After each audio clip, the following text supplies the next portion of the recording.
Hello et bienvenue dans un nouvel épisode du podcast. Je suis super contente de te retrouver aujourd'hui pour te parler de comment te faire plus écouter. Donc c'est un sujet que je n'avais encore jamais abordé jusqu'à maintenant, mais qui m'est paru comme une évidence ce matin en réfléchissant un petit peu sur les derniers jours, ce qui arrivait dans ma vie. J'aime toujours prendre du temps pour vraiment observer tout ce qui se passe parce que, comme je l'ai déjà mentionné dans plusieurs épisodes de podcast, tout est un reflet de ce qui se passe à l'intérieur de nous-mêmes, des déséquilibres émotionnels ou des équilibres. Donc, c'est-à-dire que tout notre environnement est constamment en train de nous parler et si on sait l'écouter, ben on comprend aussi beaucoup de choses sur ce qui se passe à l'intérieur de soi. Donc, autant ce qui se passe dans son corps, c'est un reflet de ce qui se passe à l'intérieur de soi. Donc, si on a mal quelque part, si on a de l'eczéma, si on perd des cheveux, si on a des problèmes de santé quelconques, tout ça va être un reflet d'un déséquilibre émotionnel dans un domaine de notre vie, mais aussi tout ce qui se passe dans la matière autour de nous. Donc, qu'on obtienne ce qu'on veut, qu'on n'obtienne pas ce qu'on veut, qu'on ait la relation de nos rêves, qu'on ait absolument pas la relation de nos rêves, qu'on ait les clients qu'on veut, qu'on n'ait pas les clients qu'on veut. Tout ça est uniquement un reflet de ce qui se passe à l'intérieur de nous-mêmes. Notre champ créateur, donc l'énergie qui est envoyée, donne réellement un script à toute la matière autour de nous pour expliquer à la matière, définir à la matière comment agir. Donc c'est pour ça que on aura certaines choses. Tout d'un coup, un jour, on va se réveiller hyper dans une mauvaise journée. On a l'impression que, je sais pas, on a mal dormi, on se réveille un peu de mauvaise humeur, etc. Et on a l'impression que toute notre journée est contre nous.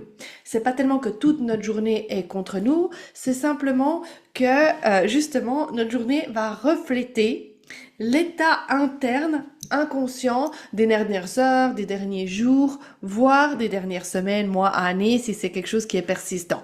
Donc, comment tu peux différencier ça pour savoir si c'est un problème qui est persistant, enfin, si c'est quelque chose qui est tout le temps là, donc un déséquilibre émotionnel qui est présent plus ou moins constamment, ou si c'est juste une pensée qui s'est manifestée, c'est justement de savoir si c'est un problème qui est récurrent. Donc si, je sais pas, par exemple, tu as tout le temps mal au dos, ça sera lié à un problème récurrent, un déséquilibre émotionnel récurrent, versus si c'est quelque chose de plus ponctuel. Par exemple, tu vas, je sais pas, te taper le pied dans une table, ça c'est quelque chose de plus ponctuel. Ok, il y a un lien avec le fait de te faire plus écouter, ne t'inquiète pas, mais c'est juste important que tu comprennes cette partie-là, qui est la partie juste un petit peu plus technique de comment fonctionne l'univers, de comment fonctionnent en fait les lois dans l'univers. Donc c'est vraiment, en fait, on vit vraiment dans un monde, et ça, souvent les gens le savent en disant, oui, oui, je le sais, mais en fait, ils le savent mentalement, mais ils le comprennent pas 100% à l'intérieur d'eux-mêmes. On vit vraiment dans un monde de l'intérieur vers l'extérieur. Donc, toute notre réalité autour de nous se définit en permanence par rapport à ce qui se passe à l'intérieur de nous. Donc ça, c'était la première chose que j'avais envie de te parler pour que tu puisses comprendre en fait pourquoi je vais te raconter cette histoire-là qui vient maintenant.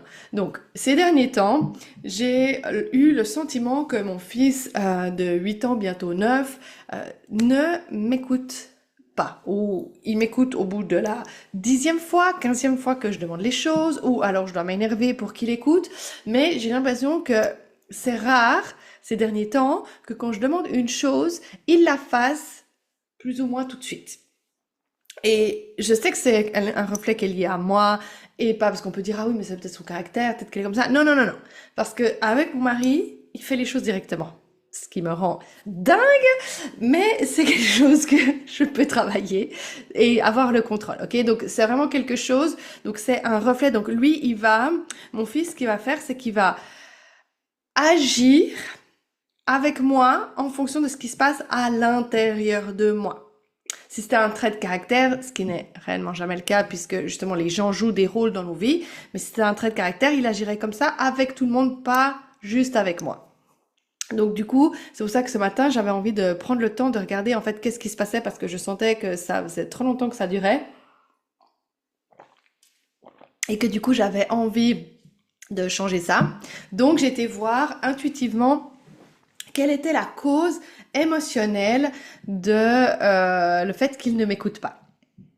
Et quel était le déséquilibre émotionnel d'avoir tout le temps cet état-là à l'intérieur de moi. Donc quand j'ai regardé intuitivement en fait ce qu'il se passait, j'ai vu que je ne me sentais pas écoutée dans le domaine de vocation, donc dans mon business.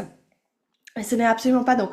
Quand je vais regarder ça, ça veut pas dire que c'est la réalité, ça veut pas dire que les gens ne m'écoutent pas. Ça veut simplement dire que c'est une perception, une émotion qui n'a pas été balancée, une émotion qui n'est pas en harmonie et qu'on voit la réalité juste sous cet angle-là alors que la réalité, elle est à 360 degrés. Donc, c'est-à-dire que ce qu'il faut comprendre, c'est que tout est neutre, ok? La source, Dieu, peu importe comment on veut l'appeler, ne regarde pas les choses avec un jugement. Il n'y a jamais tout qui est blanc ou tout qui est noir. Tout est toujours teinté. Il n'y a jamais le mal complètement dans le mal. Donc même si on prend quelque chose de mal, la personne qui commet quelque chose de mal a toujours derrière une forme d'intention, une excuse de pourquoi elle a fait ça en fait. Donc c'est pour ça que je dis quand on arrive à voir les choses balancées, c'est qu'on arrive à voir les choses des deux côtés, à être plus neutre émotionnellement parlant. Quand on a justement une vision biaisée d'une situation, bah justement, c'est-à-dire qu'on va avoir tendance à soit regarder la situation beaucoup trop sous un angle positif, ce qui n'est pas bon non plus, soit regarder la situation beaucoup trop sous un angle négatif. Et inconsciemment, parce qu'après, de nouveau, il y a la différence qu'il faut bien faire attention, parce que là aussi, c'est souvent ce que je peux observer chez mes clientes, c'est que quand je fais des lectures intuitives, comme forcément je vais regarder à l'intérieur de l'énergie, je vais regarder dans l'inconscient, certaines choses qu'elles pensent, elles vont dire non, non, je pense pas ça. Ça s'applique pas à moi. Et pourquoi? Parce qu'en fait, elles sont juste conscientes des pensées qu'elles pensent consciemment. Mais il faut faire bien la séparation entre ce qu'on pense consciemment, qui représente à peu près le 3% de nos pensées, et ce qu'on pense inconsciemment au quotidien tout le temps, qui représente plus ou moins le 97 ou le 97% de nos pensées.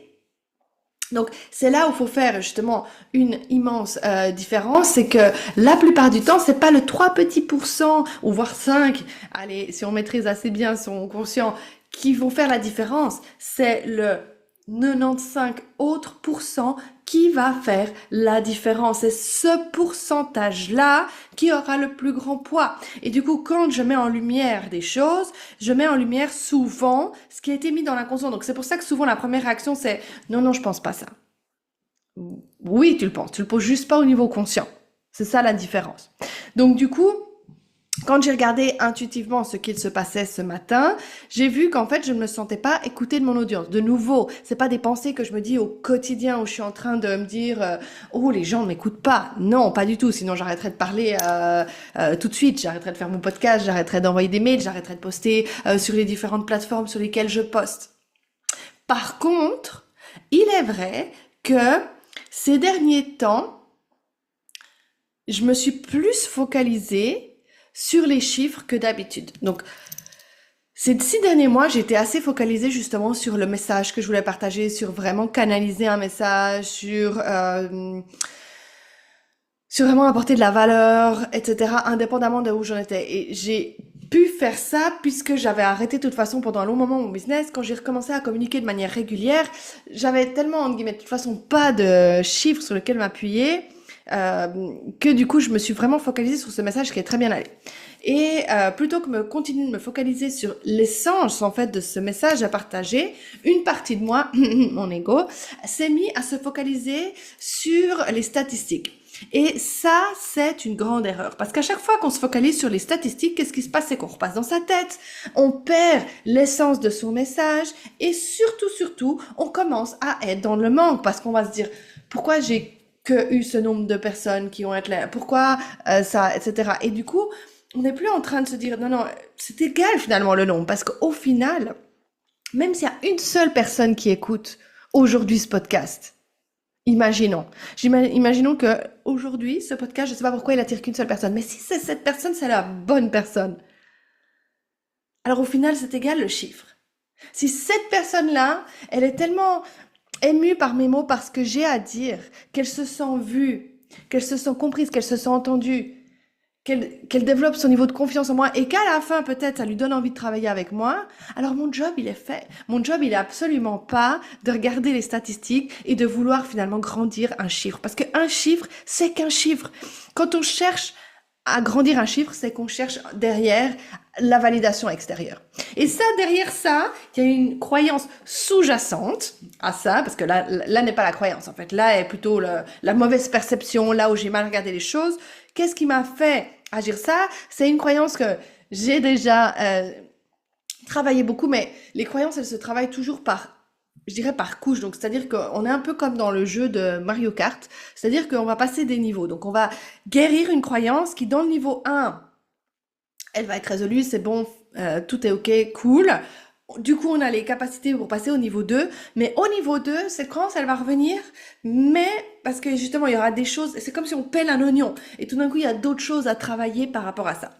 Donc du coup, la croyance qu'il y avait liée au fait que je ne me sentais pas écoutée par mon audience, c'était en fait, la croyance sous-jacente, c'était que les gens ne m'aiment pas, je suis pas assez spéciale pour être vue, et c'est vraiment une croyance qui me vient de l'enfance et que justement, comme je disais, j'ai déjà beaucoup travaillé là-dessus, mais que de temps en temps, c'est encore des choses sur lesquelles je dois travailler.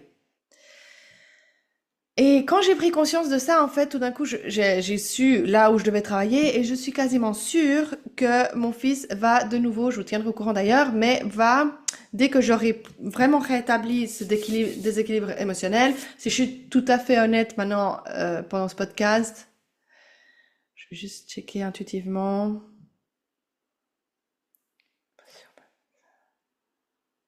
Je pense que je suis encore à 57% émotionnellement, donc avant que je voie vraiment les choses bouger avec mon fils, il faut que je descende ça à, en tout cas en dessous de 10%.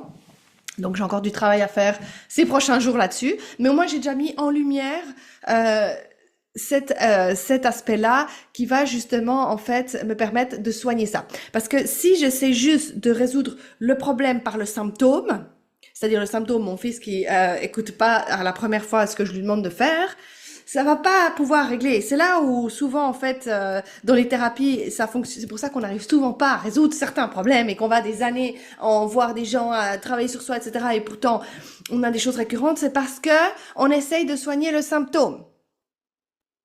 C'est rarement, la cause du problème est presque jamais dans le lieu où elle s'exprime. Elle va juste s'exprimer dans le lieu où on va avoir le plus d'attention. Parce que si elle s'exprime, je sais pas, dans le domaine peut-être des passions hobbies, on va peut-être pas les regarder parce qu'au final, s'il y a un truc où on se sent pas écouté dans notre passion hobby, ben, on va se dire c'est pas grave, on va arrêter, on va faire autre chose, etc. On va passer à autre chose. Par contre, quand mon fils m'écoute pas, là, tout d'un coup, ça va suffisamment m'embêter au bout d'un moment pour me dire, ok, je vais regarder ce qui se passe. Donc c'est pour ça qu'en fait, ça va toujours s'exprimer dans un des domaines qu'on va le plus valoriser. Donc c'est pour ça que souvent, ben, les reflets s'expriment dans ce qui est finance, vocation, famille et plus ou moins santé. Ça va être quasi les 4 piliers sur lesquels les gens ils vont en général tourner. Pourquoi? Parce que justement, c'est les domaines qu'on valorise le plus pour la plupart des gens. Ça peut être différent pour certaines personnes, mais pour la plupart des gens, c'est ce qu'on valorise le plus. Donc quand on arrive justement à rééquilibrer l'émotion autour de ça, à voir les choses de manière beaucoup plus neutre et à se prouver en fait de pourquoi c'est pas vrai que les gens ne m'aiment pas, pourquoi en réalité je suis spéciale, pourquoi ce que j'ai à apporter au monde mérite d'être vu et d'être entendu et pourquoi c'est déjà le cas, parce que c'est pas une question, c'est une question de dire je mérite, c'est l'autre question de me prouver ce pourquoi c'est déjà le cas que je suis entendue, je suis vue. Quand je vais avoir fait ce travail-là, hein, mon fils il aura plus besoin d'être un reflet de ça. Mais par contre, si je continue d'avoir ce programme à l'intérieur de moi, parce que notre cerveau, ce qu'il faut vraiment comprendre, c'est que notre cerveau, il fonctionne comme un ordinateur. Donc, c'est-à-dire que lui, il lance des programmes encore et encore et encore pour juste économiser de l'énergie. Donc, il va pas se dire, OK, quelle pensée maintenant on choisit, non, on aura des triggers qui va déclencher des réactions et du coup, de ces réactions-là vont déclencher des programmes. Et on va penser comme ça, de cette manière-là. Donc, c'est pour ça que pour la plupart des gens, c'est tellement difficile de changer. C'est pas qu'ils le font volontairement de vouloir rester comme ça, c'est qu'il y a des programmes qui sont tellement ancrés que c'est tellement dur d'aller à l'encontre de ces programmes si on n'a pas les bons outils, que du coup, c'est quasi impossible de changer. C'est pas impossible du tout. C'est juste qu'il faut avoir les bons outils et souvent juste parler de cette situation en long, en large et en travers ou se focaliser sur le symptôme, comme j'expliquais avant, n'est pas la bonne stratégie, n'est pas le bon outil pour pouvoir transformer ça. C'est pour ça qu'avec mes clientes, je vais toujours regarder intuitivement en fait de quoi est-ce qu'elles ont besoin pour pouvoir transformer ça. Ça, c'est ce que j'aime avec l'intuition, c'est qu'on donne pas juste un outil pour donner un outil, c'est on donne l'outil qui va permettre à la personne le plus grand relâchement possible. Donc, si aujourd'hui tu ne te sens pas écouté dans un ou plusieurs domaines de ta vie, que ce soit que tu as l'impression que ton partenaire, par exemple, ne t'écoute pas et qu'il regarde son téléphone plutôt que d'écouter ce que tu as raconté à la fin de ta journée. Si c'est par un des enfants comme avec moi, où tu as l'impression que tu dois demander 50 fois les mêmes choses. Si c'est au travail, tu as l'impression que tes idées sont pas valorisées, tes collègues n'écoutent pas ce que tu as à partager, etc. Ton patron écoute pas tes idées. Ou si c'est dans ton business, où tu as l'impression que justement ton message est dilué par rapport aux millions de messages et que tu as l'impression qu'en fait, les gens écoutent pas ce que tu as à dire. Ou même, ça peut être dans ta famille, que quand tu essaies de partager des idées, les gens écoutent pas ce que tu as à dire. Enfin, peu importe les millions de situations sur lesquelles tu peux faire face, si tu ne te sens pas écouté, en général, ça peut être dû à deux choses principales, mais de nouveau, dessous, il y aura toujours plein de croyances sous-jacentes et c'est là où on doit aller voir spécifiquement de quelle croyance il s'agit, et c'est pour ça qu'avoir une intuition scientifiquement précise va toujours aider pour ça, parce qu'on va pouvoir aller regarder la cause et pas juste essayer d'aller à tâtons avec ça. Mais souvent c'est soit parce qu'on a cette fausse perception, comme moi j'avais, que dans un des domaines de nos vies, les gens ne nous écoutent pas, ne nous valorisent pas, qu'ils nous aiment pas, que nos idées ne sont pas importantes, etc., etc. Et ça, c'est énormément lié à cette conception de valeur, de penser qu'on n'apporte finalement pas assez de valeur, que derrière ça, en fait, c'est de penser qu'on n'est pas assez. D'accord? Donc c'est comme moi je l'ai dit, comme de penser que les gens m'aiment pas, que je suis pas assez spéciale, etc. C'était ça, c'est la croyance, la petite Marine de 5 ans qui s'exprime, elle était là, la croyance par rapport à ça. Ou l'autre expression, ce qui peut être aussi le cas chez beaucoup de personnes quand les gens ne nous écoutent pas, c'est quand on ne s'écoute pas soi-même dans un ou plusieurs domaines de sa vie. Donc, c'est-à-dire qu'il y a notre intuition qui nous parle, on sait ce qu'on devrait faire, mais pour autant, on n'écoute pas, on continue de faire ce qu'on fait. Quand, par exemple, t'as un people pleaser, t'as envie de dire non à quelque chose, tu ne t'écoutes pas, et plutôt que dire non à quelque chose, tu dis oui alors que t'avais pas du tout envie de dire oui, et du coup, tu t'écoutes pas, donc qu'est-ce qui va se passer? C'est que quelqu'un dans ta vie, ou plusieurs personnes, selon le niveau d'amplitude que tu as besoin de comprendre la leçon, parce qu'un reflet va toujours commencer par quelque chose de très petit, et moins on écoute, plus le reflet va augmenter. C'est pour ça qu'on dit toujours, oui, d'abord on va recevoir une petite goutte d'eau, après un petit caillou, pour finir à la fin on va se prendre un bus. Voilà, c'est exactement ça, ce que ça veut dire en fait. Donc du coup, j'ai perdu le fil de mes pensées.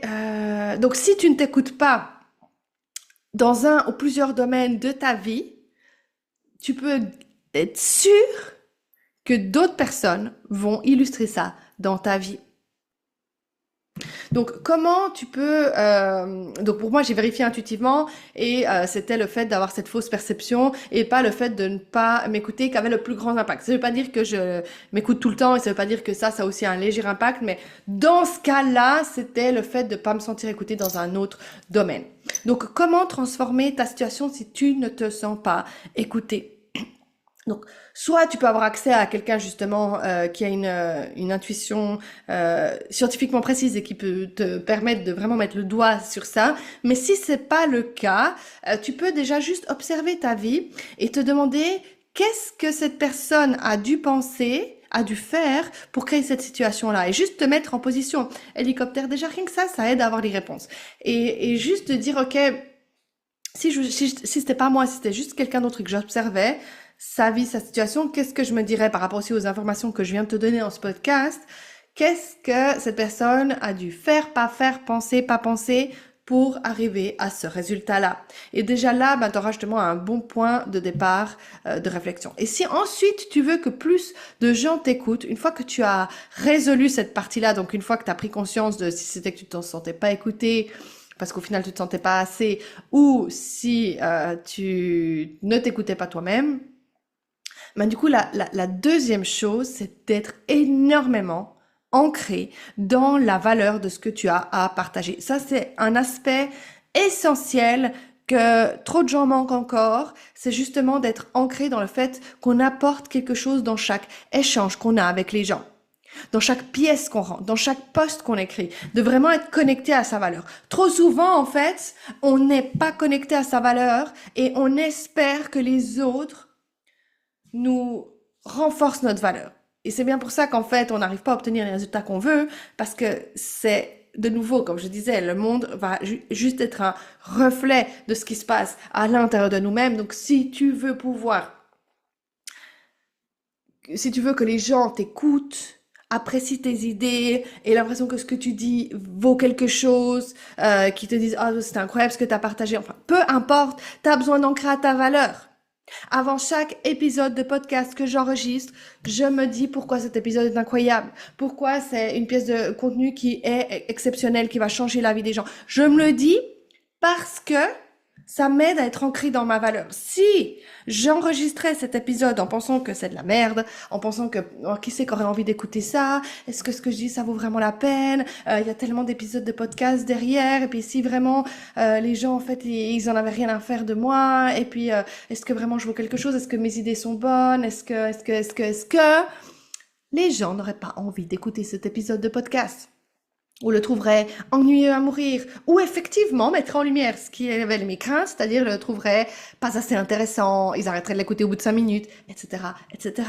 Donc c'est important en fait de t'ancrer dans ta propre valeur avant. Si tu veux aller parler à ton chef, sois ancré dans ta valeur avant d'aller parler à ton chef. Tu veux parler à ton mari, tu veux qu'il te fasse attention, sois ancré de pourquoi tu es exceptionnel et pourquoi il a tellement de chance de marier avec toi. Tu veux parler avec tes enfants, sois ancré au fait que tu t'es écouté, etc. Tu veux parler à tes clients, des clients potentiels, sois ancré sur pourquoi ton offre est juste la meilleure. Ça va changer drastiquement les résultats dans ta vie si tu fais ça.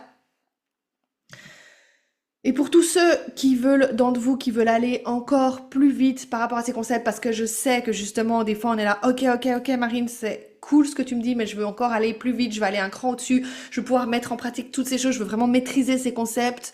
Alors, j'organise des webinaires gratuits chaque 2 semaines où ces webinaires sont en direct. Tu peux poser des questions sur ta situation personnelle, des questions que tu peux avoir sur des sujets-là. J'y réponds. Je fais aussi des lectures intuitives selon les besoins, des lectures intuitives rapides sur les personnes qui sont présentes. Donc, si tu veux participer aux webinaires qui ont lieu chaque 2 semaines avec un thème différent chaque 2 semaines, je communique les informations de ces webinaires uniquement via ma newsletter, parce que j'ai tellement de plateformes différentes que ça serait trop compliqué si je devais communiquer partout. Donc, j'ai choisi de tout regrouper uniquement sur ma newsletter. Donc, si tu veux pouvoir recevoir les thèmes, les horaires et les liens pour participer au webinaire, rejoins ma newsletter et pour ce faire, ça se trouve dans les notes du podcast. Voilà, je te remercie infiniment d'avoir été avec moi jusqu'à la fin de cet épisode. Si cet épisode t'a apporté de la valeur, si tu as aimé et tu connais quelqu'un qui aurait besoin d'écouter ce message, n'hésite pas à lui partager. Ça m'aide à ce que toujours plus de personnes puissent trouver ce podcast, trouver ce message. Ça me permet de pouvoir toujours plus aider de personnes à transformer leur réalité. Donc, merci infiniment. Et si tu veux être sûr de ne louper aucun épisode, abonne-toi au podcast pour être sûr de ne pas manquer le prochain épisode. Je te dis à très vite pour un nouvel épisode.